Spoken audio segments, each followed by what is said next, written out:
Hello दोस्तों, नमस्ते, प्रणाम। तो आप लोग कैसे हैं? सालू मिश्रा ऑफिशियल चैनल पर स्वागत करती हूँ। तो आज मैं सुनाऊंगी, बहुत प्यारा है कजरी गीत। राम जी के ऊपर है, मतलब राम भजन है और कजरी गीत भी है। तो आप लोग सुनिए और जैसा भी लगे तो कमेंट में बताना। अच्छा लग जाए तो हमारा भी सपोर्ट कर लेना दोस्तों। तो अपने वीडियो को मैं आगे बढ़ाती हूँ। अब बोली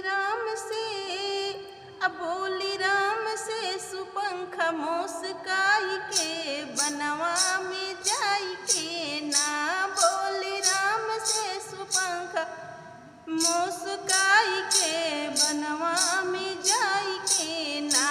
बोली राम से सुपंख मोसकाई के बनवा में जाई के ना।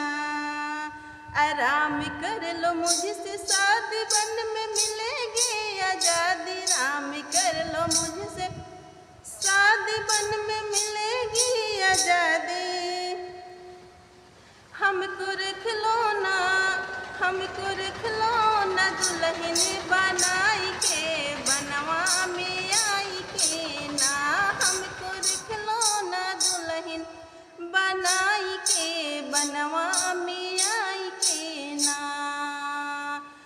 बोली राम से सुपंख मोसकाई के बनवा में जाई के ना।